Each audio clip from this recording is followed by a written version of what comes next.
Quais são as questões que mais aparecem na clínica quando a gente escuta superdotados falarem sobre os seus trabalhos? Sobre a relação que eles têm com o trabalho.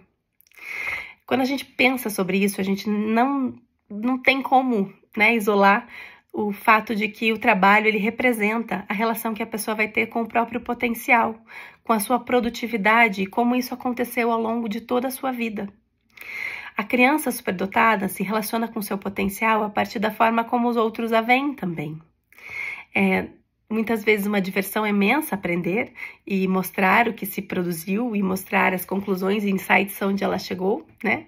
Mas o impacto que isso gera nos outros vai moldando a forma como ela se vê e como, de repente, ela vai conseguir conduzir isso dentro dela, para que ela possa chegar no ambiente de trabalho sendo ou a pessoa que é mais ousada, ou a pessoa que é mais acanhada, ou a pessoa que consegue estar em evidência com facilidade, ou aquela que talvez precise ganhar confiança para isso primeiro. Ou é a pessoa que super acredita em si, ou é a pessoa que muitas vezes vai sempre achar que é uma impostora. Né? Então, a relação que essa pessoa vai estabelecendo ao longo da sua vida toda com seu potencial vai impactar não só os seus estudos, mas também a sua expressão enquanto profissional. E o que a gente reforça nessas crianças e nesses adolescentes, muitas vezes também vai falar sobre esse sucesso, ou essa tolerância com relação aos processos também, né? Que fazem parte desse mundo corporativo, ou desse mundo normal em relação ao trabalho, né? Que é a vida real, né? Que nem sempre é fácil para o superdotado. Outros pontos que acabam impactando aí é a relação com a autoridade, né? A forma como o superdotado lidou com as suas questões hierárquicas ao longo da vida e principalmente como ele foi conduzido na escola, como ele foi visto ou não por esses professores, valorizado ou não por esses professores, como que toda a sua vida escolar o impactou no sentido de se essa pessoa sofre bullying por ser alguém inteligente, se essa pessoa sofreu por estar em evidência ou por saber as coisas, se ela sofre por, de repente, ser aquela que soluciona os problemas ou tem os insights antes da hora, e o quanto isso impacta a sua vida social, isso também vai impactar na maneira como essa pessoa vai conseguir conduzir seus processos lá na frente. Outras coisas que acabam aparecendo bastante na clínica são as relações que essa pessoa tem com a capacidade de delegar as coisas para os outros. Se isso é fácil, se ela pode confiar, né, na capacidade de entregar as coisas para o tempo do outro, ou se isso é muito difícil para ela, né? A relação que ela estabelece com as diferenças de ritmo e de funcionamento e de insight, de necessidade de repetições que cada pessoa vai ter. E como isso nas relações de trabalho em equipe vão acontecer, né? Como que foi o impacto disso ao longo da vida dessa pessoa como um todo. Outra coisa que aparece bastante na clínica é a capacidade de conseguir descansar.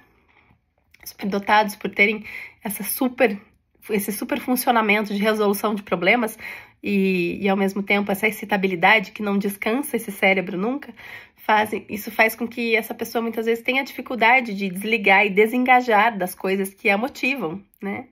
E aí, naturalmente, às vezes fica difícil de desligar realmente, de não entrar em burnouts, que é algo que vem com muita frequência e com uma queixa. Outra questão que aparece bastante é o tédio, né? Que eu acho que é tanto o burnout quanto o bore-out, né? Que é outra dinâmica difícil aí para o superdotado, que é, às vezes, a necessidade de ir criando desafios a mais para que esse trabalho não se torne enfadonho com o tempo. Porque muitas vezes, no início, é tudo desafiador, é tudo empolgante, mas com o tempo o superdotado acaba decifrando como fazer aquilo e, às vezes, ele luta com um incômodo, né, de eu vou procurar outro emprego, vou ficar mudando o tempo inteiro e sendo instável com relação a isso, né, e me reciclando como uma fênix aqui o tempo inteiro em novos ambientes de trabalho, ou eu vou dar conta de ficar no mesmo e tentar achar uma forma de me sentir menos entediado com esse, né? Eu tenho capacidade de expressar aqui, né, quem eu sou, eu tenho espaço, de repente, né, para expressar minha necessidade de desafio, né? Essa minha capacidade de pensar fora da caixa, ou as pessoas me podam aqui bastante? Como é o clima organizacional desse lugar e como que eu dou conta de continuar aqui, né?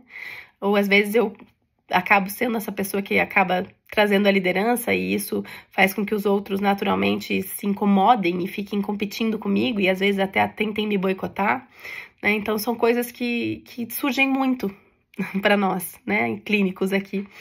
E a condução disso é a gente ir acalmando, entendendo a superdotação e para cada caso ir vendo o que é necessário para regular esse corpo, para que esse tema fique mais leve e para que essa pessoa possa buscar fontes de suprir quem ela é, né? Que às vezes não vão estar só no ambiente de trabalho também. Então, quem está curioso sobre esse tema e quer saber mais, eu te convido aí para um workshop que eu vou fazer com a Giovanna Strobel no dia 20 de setembro, pela manhã. Vai ser um workshop online, em que a gente vai trazer vários temas sobre isso e vai abrir para discussão, para as pessoas poderem falar um pouco sobre como é isso na vida delas. E a ideia realmente é a gente poder ter essa troca e você sentir que você não tá sozinho com esses dramas. E também, né, obter soluções aí a partir de olhares e visões diferentes, né? Então, te convido. Para quem não puder assistir online, a gente vai deixar gravado. E será um prazer ter você com a gente. Beijo e até!